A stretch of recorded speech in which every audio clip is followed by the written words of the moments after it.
Hello guys, welcome back to my YouTube channel. So आज हम ये रिश्ता नायरा कार्तिक के एपिसोड में देखेंगे कि गोयनका विला में कार्तिक के कमरे में कार्तिक भावुक होकर खुद से ही कहता है, ऐसे कैसे कर सकता है तू कार्तिक, तेरी नायरा, तू अपनी नायरा को धोखा देगा। कितना दुख हुआ होगा ना उसे। फिर कार्तिक नायरा की फोटो फ्रेम को अपने गले से लगाकर कहता है, sorry, I am very sorry. तुम जानती हो मेरे मन में ऐसा कुछ नहीं है। पता नहीं कैसी ये बात मेरी जुबान पे आ गई। तुम्हारी जगह कभी कोई नहीं ले सकता, न सीरत, न रिया, न कोई और। उस लड़की का सिर्फ चेहरा मिलता है तुमसे, वो तुम्हारी जगह नहीं ले सकती कभी। तुम्हारी जगह सिर्फ तुम्हारी है और किसी की नहीं। बाहर सीरत गुस्से से माउरी को बताती है, अरे ऐसे कैसे सोचा उन्होंने हमारे बारे में, हिम्मत कैसे हुई उनकी। उनकी बीवी से शक्ल मिलती है हमारी तो क्या बीवी बना के रख लेंगे। पहली बार मेले में जब हमारा हाथ पकड़ा उन्होंने तब भी मन ने कुछ ना कहा। दूसरी बार जब शिवरात्रि पे गले लगा लिया मन ने तब भी मन ने कुछ ना कहा। पूरा तब भी लगा था हमारे को माउरी, लेकिन मन ने कुछ ना कहा। समझा उनको। पर जे तो हद ही हो गई माउरी। फिर माउरी सीरत से पूछती है, जैसे तूने बताया गुस्से में। फिर सीरत गुस्से से माउरी को कहती है, गुस्सा आएगा तो क्या कुछ भी करेंगे और मैं सह लूंगी। हमारे को भी आ रहा था बहुत गुस्सा माउरी, जब उनके पापा हमारे को इतना कुछ कह रहे थे, पर मन ने तो ना बोला कुछ, मन ने तो ना दुखाया किसी का दिल।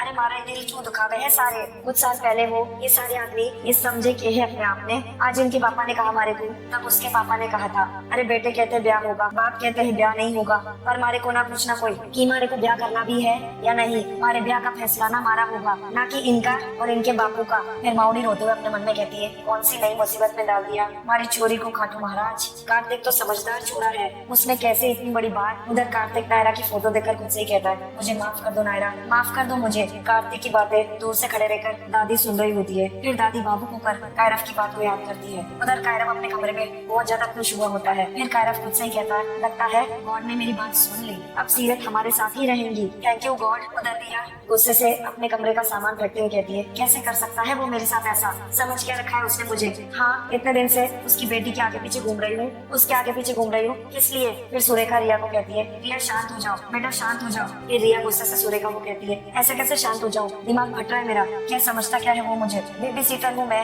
अपना घर छोड़ के इस घर में रह रही हूँ, किस लिए। फिर सुरेखा रिया को गले लगाते हुए कहती है, बस बस बस शांत हो जाओ। फिर रिया गुस्से से सुरेखा को कहती है, इसी उम्मीद से ना कि मेरी और कार्तिक की शादी होगी, पर हो क्या रहा है, उसकी और सीरत की शादी। फिर सुरेखा गुस्से से रिया को बताती है, नहीं रिया ऐसा कुछ भी नहीं होगा, भाई साहब ऐसा कुछ नहीं होने देंगे। और रही बात कार्तिक की, तो कार्तिक ने गुस्से में कहा था, भाई साहब से चिढ़ के कहा था, ट्रस्ट में रिया ऐसा कुछ भी नहीं होगा। फिर रिया गुस्से से सुरेखा को कहती है, और अगर ऐसा हो गया तो आप ये मत भूलिए कि उसकी शक्ल नायरा से मिलती है और ये कोई छोटी बात नहीं है। कार्तिक के कमरे में दादी कार्तिक के पास आके बैठ जाती है और कहती है, किट्टू। कार्तिक भावुक होकर दादी के गले लग जाता है। दादी कार्तिक को शांत कराते हुए कहती है, शांत हो जाओ बेटा। फिर कार्तिक भावुक होकर दादी को कहता है, वैसे डांटिए ना, गुस्सा कीजिए मुझ पे, इतनी बड़ी बेवकूफी कर दी मैंने, इतनी बड़ी गलती। फिर दादी कार्तिक को कहती है, कोई गलती नहीं की तुमने किट्टू। फिर कार्तिक दादी को कहता है, दादी आप, मैंने सबका दिल दुखाया है दादी, सबका दिल दुखाया है, पापा का, आपका, सीरत का, नायरा का। फिर दादी कार्तिक को कहती है, नायरा का दिल नहीं दुखा होगा किट्टू,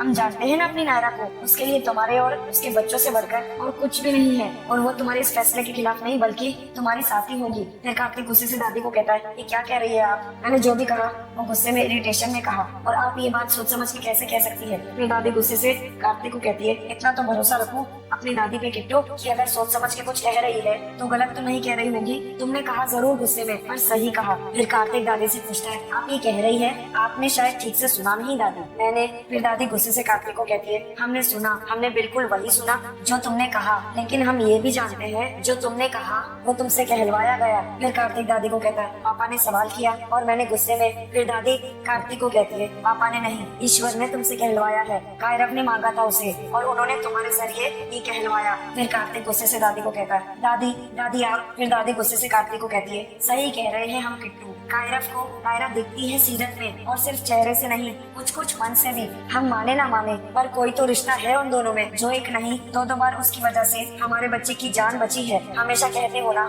कि कायरव के लिए तुम कुछ भी करोगे, तो अब करने की बात आई तो अब पीछे हट रहे हो, अपने लिए नहीं किट्टू, कायरव के लिए तो मान जाओ। फिर कार्तिक गुस्से से दादी को कहता है, नहीं दादी, नहीं हो सकता, ये नहीं कर सकता मैं, मेरी नायरा को धोखा नहीं दे सकता मैं। फिर दादी गुस्से से कार्तिक को कहती है, किसने कहा ये धोखा है। फिर कार्तिक गुस्से से दादी को कहता है, तो और क्या है, नायरा की जगह किसी और को देना। फिर दादी कार्तिक को कहती है, नायरा की जगह तो उसी की रहेगी बेटा, अब जाओ और जल्दी से जाके सीरत से बात करो। फिर कार्तिक दादी को कहता है, ठीक है जाऊंगा, पर सिर्फ उससे माफी मांगने, ये सब कुछ नहीं कहूंगा मैं। फिर वो कायरव चाहे या आप या खुद भगवान कार्तिक की बातें सुन सुनकर दादी भावुक हो जाती है। इतना बोल के कार्तिक वहाँ से चला जाता है। फिर इतने में मनीष गुस्से से सारी बात सुनकर खुद से ही कहता है, माँ भी। फिर इतने में कार्तिक जैसे ही तेजी से चल रहा होता है, उसकी पैर पर कायरव का लिखा हुआ लेटर आ जाता है। कार्तिक लेटर को देखकर कहता है, कायरव की हैंडराइटिंग। कार्तिक कायरव का लेटर खोल के पढ़ता है। उस लेटर में लिखा होता है, थैंक यू गॉड फॉर सीरत। वो बहुत अच्छी है, मुझसे बहुत प्यार करती है, मैं भी उनसे बहुत प्यार करता हूँ।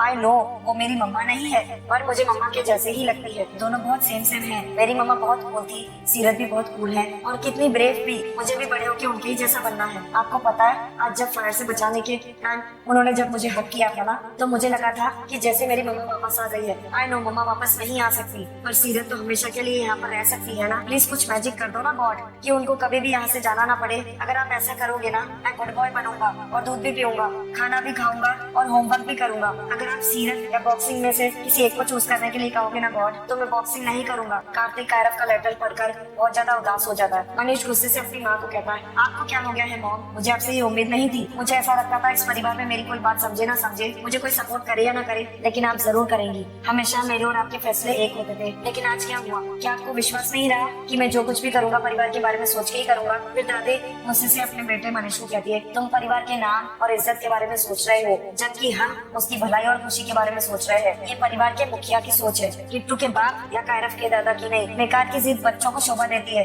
फिर मनीष गुस्से से अपनी माँ को कहता है, आपको ऐसा लग रहा है मैं जिद कर रहा हूँ, वो भी बेकार की। फिर दादी मनीष को कहती है, अगर गलती से बच्चे ने सही बात कह दी ना, तो इसलिए उसे नहीं टाल सकते कि वो बात बच्चे ने कही है। कभी कभी बच्चे सही और हम बड़े गलत हो सकते हैं। फिर मनीष गुस्से से अपनी माँ को कहता है, क्या सही है इसमें? कौन सी बात सही लग रही है आपको इसमें? जब से वो लड़की यहाँ आई है, कोई ना कोई नई प्रॉब्लम खड़ी हो रही है और आप उसे दिल लगा रही है। फिर दादी अपने बेटे मनीष को कहती है, नहीं मनीष, प्रॉब्लम हमारे नजरिए में है, जिसे तुम मुसीबत समझ रहे हो ना, एक्चुअली वो हमारे प्रॉब्लम्स की हल है आउट हाउस में। फिर कार्तिक माउड़ी को कहता है, नहीं आई है तो फिर कहाँ है? फिर माउड़ी इशारा करती है कार्तिक को उंगली दिखा के। जैसे ही कार्तिक जाने लगता है, माउड़ी पीछे से आवाज देती है, कार्तिक। फिर माउड़ी कार्तिक से पूछती है, हमारी बातें सुनी थी ना तुमने ध्यान से?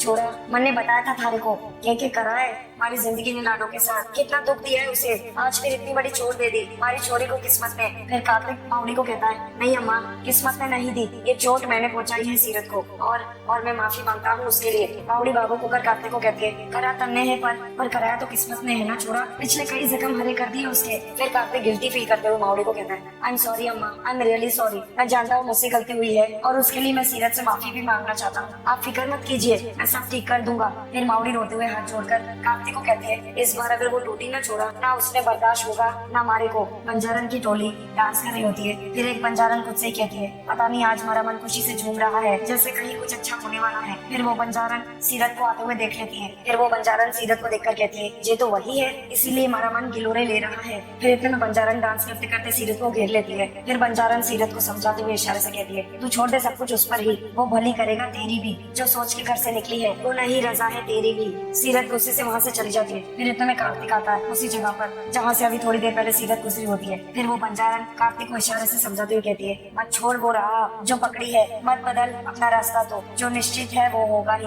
मत लड़ अपनी तकदीर से। तो वो बंजारन को देखकर कार्तिक को बंजारन याद आ जाती है। फिर बंजारन कार्तिक को कहती है इशारे से, तू समझ नहीं पाएगा पर वक्त तुझे समझाएगा, कैसे दो दिल टूटे हैं वो उनको आज मिलाएगा। फिर वहाँ से कार्तिक चला जाता है मुस्कुराते हुए। कार्तिक सीरत के पीछे पीछे बॉक्सिंग स्टूडियो में आ जाता है। सीरत गुस्से से बॉक्सिंग की प्रैक्टिस कर रही होती है, पंच कर रही होती है। फिर सीरत पंच करते करते कार्तिक की बात को याद करने लगती है और बहुत ज्यादा गुस्से में आ जाती है। फिर कार्तिक सीरत को आवाज देता है, सीरत हम 2 मिनट बात कर सकते हैं प्लीज प्लीज। फिर इतने में कार्तिक बॉक्सिंग रिंग के अंदर आके खड़ा हो जाता है सीरत के बाजू में। सीरत गुस्से से कार्तिक की तरफ देख रही होती है। आउट हाउस में माउड़ी मंदिर के सामने हाथ जोड़ते हुए भगवान को कहती है, अब सारे थारे हाथ में है खाटू महाराज, संभाल लेना। उधर हॉल में दादी मंदिर के सामने प्रार्थना कर रही होती है हाथ जोड़कर। और फिर इतने में कायरव भी दूर से खड़े रहकर हाथ जोड़ के प्रार्थना कर रहा होता है मन में। उधर बॉक्सिंग स्टूडियो में कार्तिक सीरत को कहता है समझाते हुए, सीरत मैं बस ये। फिर सीरत गुस्से से कार्तिक के चेहरे पर पंच मार देती है। सीरत का पंच लगते ही कार्तिक जमीन पर गिर जाता है। फिर कार्तिक गुस्से से सीरत को कहता है, मेरा गुस्सा खुद पर क्यों निकाल रही हो सीरत, मैं बात करने आया हूँ ना तुमसे, 2 मिनट मुझसे नहीं सुनना तुम्हें, ठीक है? इतना बोल के कार्तिक वहाँ से चला जाता है। फिर कार्तिक अचानक से आता है बॉक्सिंग ग्लव्स पहनकर और सीरत को जोर से पंच करता है चेहरे पर। फिर सीरत गुस्से से कार्तिक को कहती है, आपने मारे को मारा, अपने एक लड़की को। फिर कार्तिक सीरत सीरत को कहता है बॉक्सिंग रिंग में तुम कब से लड़का लड़की देखने लग गई। फिर सीरत कार्तिक को पंच करने की कोशिश कर रही होती है और कार्तिक खुद को सीरत से बचाने की कोशिश कर रहा होता है। फिर कार्तिक सीरत को कहता है I am sorry, very sorry, पर इस पंच के लिए नहीं जो कहा था उसके लिए। फिर सीरत गुस्से से कार्तिक को कहती है और उसके लिए तो सॉरी ना हो सके है कार्तिक जी, उसके लिए तो फाइट होगी, जम के फाइट होगी, जम के। कैसे कहा आपने सोचा भी कैसे, कैसे कहा आपने, कैसे। फिर कार्तिक गुस्से से सीरत को बताता है सीरत मैंने नहीं सोचा कुछ भी, जो मुंह में बात आई बस कह दिया। फिर सीरत गुस्से से कार्तिक को कहती है मुंह में बात तभी आई ना क्योंकि आपके मन में थी ये बात, इसका मतलब थारे मन में खोट है ना, खोट है ना थारे मन में। फिर कार्तिक गुस्से से सीरत को कहता है पागल हो गई हो तुम, मैंने कभी सपने में भी ऐसा नहीं सोचा था। पापा ने गुस्से में पूछा और इसलिए मैंने गुस्से में जवाब दे दिया। फिर सीरत गुस्से से कार्तिक को कहती है और ये कोई कारण ना है, गुस्से में होश खो देता है क्या आदमी, मगर कल के दिन अगर मारे को भी गुस्सा आएगा तो मैं क्या करूँ, मार दो किसी ने जाके, पीट दो किसी ने, बताओ मारे को, बताओ क्या करूँ मैं, क्या करूँ। फिर कार्तिक सीरत का हाथ पकड़ के कहता है सीरत देखा तुम यही कर रही हो ना इस वक्त, और पहले भी यही किया तुमने, गुस्से में मारा ना मुझे हर्ट किया। फिर इतना सीरत कार्तिक को पंच मार देती है और कार्तिक जोर से दर्द में चिल्लाता है। फिर सीरत गुस्से से कार्तिक को कहती है मारे पंच की चोट ना आपके कहे की चोट से ज्यादा ना है कार्तिक जी। फिर कार्तिक गुस्से से सीरत को कहता है हाँ जानता हूँ मैं सीरत, इसीलिए सॉरी कहने आया हूँ, पर तुम सुनो तब ना। फिर सीरत गुस्से से कार्तिक को कहती है पहले जो कहा है ना आपने वो ही नहीं गया अभी तक हमारे दिमाग से, इसलिए कुछ और ना सुनना हमारे को। फिर कार्तिक गुस्से से सीरत को कहता है सुनना पड़ेगा तुम्हें। फिर सीरत गुस्से से चिल्लाकर कार्तिक को कहती है नहीं सुनना। फिर कार्तिक गुस्से से सीरत को कहता है सीरत तुम्हें सुनना पड़ेगा। फिर सीरत गुस्से से कार्तिक को कहती है नहीं सुनना हमारे को, नहीं सुनना, कुछ नहीं सुनना, क्यों सुनूं। फिर कार्तिक गुस्से से सीरत को कहता है सीरत लड़ाई कर रही हो ना,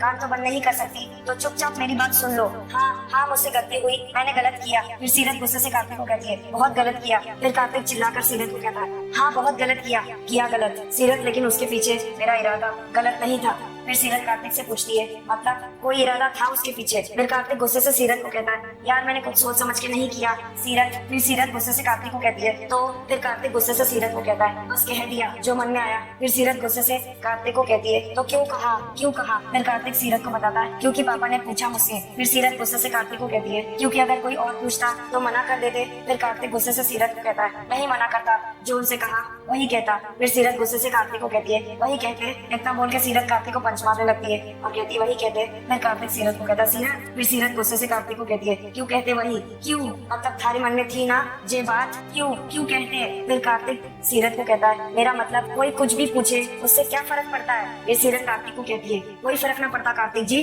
कोई फर्क ना पड़ता, जय कहोगे आप, कोई फर्क ना पड़ता। फिर कार्तिक गुस्से से सीरत को कहता है इनफ। फिर कार्तिक चिल्लाकर सीरत को कहता है नहीं पड़ता, मेरा मतलब मुझे शादी नहीं करनी है मुझे शादी, सपने में भी कभी नहीं सोचा मैंने तुमसे शादी कर लूंगा, मेरा और तुम्हारा कोई मेल नहीं है, तुम अपनी लाइफ जियोगी मैं अपनी लाइफ जीऊंगा, और इस बात को यहीं पर हम बस खत्म कर देते हैं। फिर सीरत गुस्से से कार्तिक को कहती है हाँ तो जिसने शुरू की है वही करे ना खत्म, मैं क्यों करूँ। फिर कार्तिक गुस्से से सीरत को कहता है तो ठीक है वही तो कह रहा हूँ ना मैं, खत्म कर देते हैं इस बात को, मुझे नहीं करनी तुमसे शादी, वैसे भी मुझे तुमसे शादी करने की कोई जरूरत नहीं है। फिर सीरत गुस्से से कार्तिक को कहती है मारे को है जैसे, मारे तो बच्चे रो रहे हैं ना अपने पापा के लिए। सीरत की ये बात सुनते ही कार्तिक शॉक में आ जाता है। सो गाइस आज का ये रिश्ता मेरा कार्तिक का एपिसोड यहीं पर समाप्त होता है। Thank you for watching.